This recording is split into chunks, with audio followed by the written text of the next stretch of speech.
Have you prepared your school's reopening risk assessment? Schools have always carried a certain degree of risk, but those risks have increased drastically as a result of the pandemic.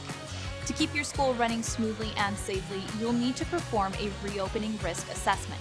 In today's video, we'll walk you through a few key steps to completing an effective risk assessment for your school. I'm Alex from Jotform. Let's get into it.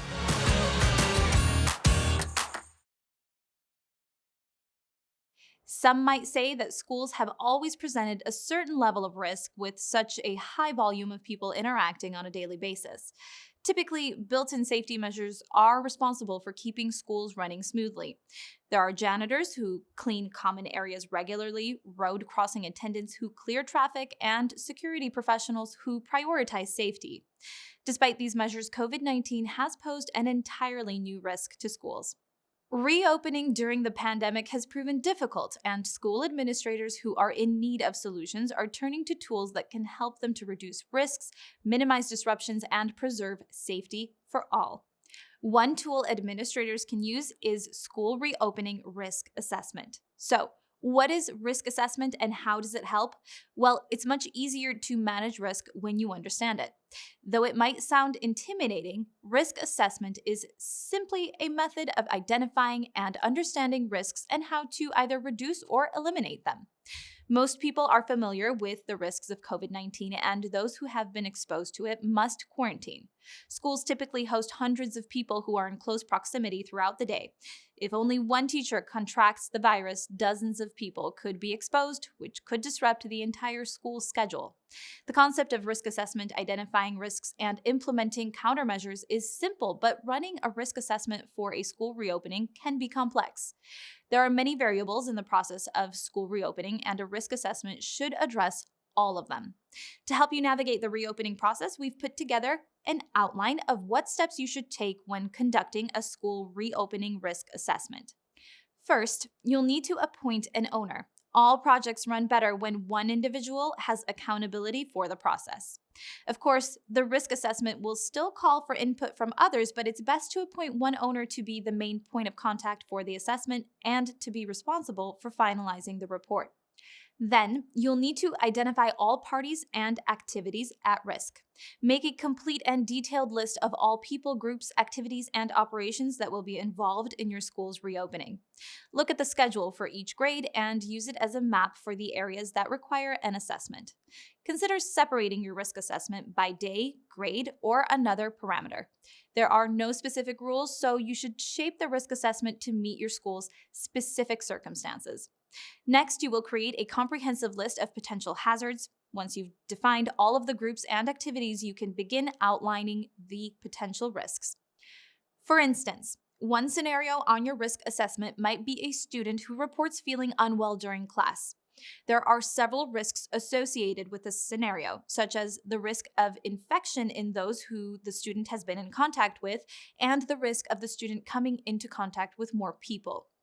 Another example might be a situation where different groups of students come into contact with each other, like during school bus drop-off. The purpose of the risk assessment is to identify circumstances like these that would cause people to come into contact and to calculate how much of a risk these situations could present. Of course, you will need to develop measures to counteract the risk. When you have completed your list of potential risks, you can then devise countermeasures for each.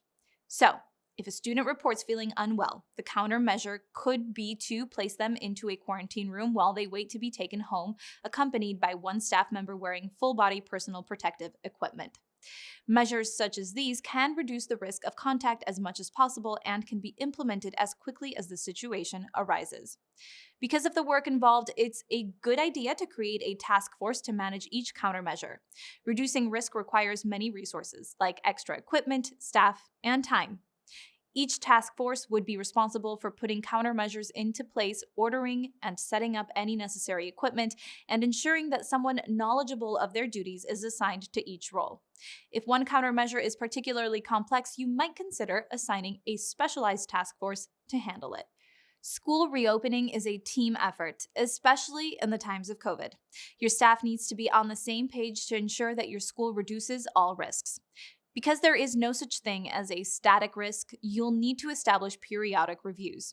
New risks will present themselves, so your school needs to revisit its reopening risk assessment on a regular basis to stay ahead of the curve. For instance, there's one level of risk when 2 teachers have to quarantine, but there's a different level of risk when that becomes 6 teachers. Determine how situations like these might affect your action plan. Ask yourself, how can your school work to manage the risk of further contagion? You'll be able to handle issues like these in real time through the periodic review process. And finally, be sure to use a checklist. School reopening risk assessments have many moving parts, so it's essential to use a checklist to keep things on track. A simple checklist in a program like Excel will be suitable for your needs. If multiple task force teams are involved, try using a document sharing service like Google Docs to allow everyone access. Additionally, a school reopening risk assessment will require input from a variety of staff members. For one, gym teachers will have the best insights into the risks of physical education classes, while the cafeteria manager will know more about how their team prepares and serves lunch. One great way to collect all of the necessary information is to use a digital questionnaire like the one that we offer at Jotform. You can adjust the questionnaire to focus on what's most important for each respondent and their area of expertise. Risk assessments are common in many settings like business and finance. If you invest your savings into a real estate project, you'll likely want to know the risks and whether or not the potential benefits outweigh the risks. The same applies to the process of school reopening. Risk assessment comes down to asking the right questions. When you have the answers you need, you'll be better equipped to reduce risks and improve your educational environment. With all of the great information we covered today, let's take a moment to recap. A risk assessment might seem like a serious term, but it's simply a way to identify and understand risks and how to reduce or eliminate them. To complete an effective school reopening risk assessment, we recommend that you follow these steps. First, appoint an owner. Then, identify all parties and activities at risk. Next, create a comprehensive list of potential hazards. You'll also need to develop measures to counteract the risk and create a task force to manage each countermeasure. Remember to set periodic reviews, and finally, use a checklist to stay organized and keep everyone on the same page. Again, I'm Alex from Jotform, and thanks for watching. Take care.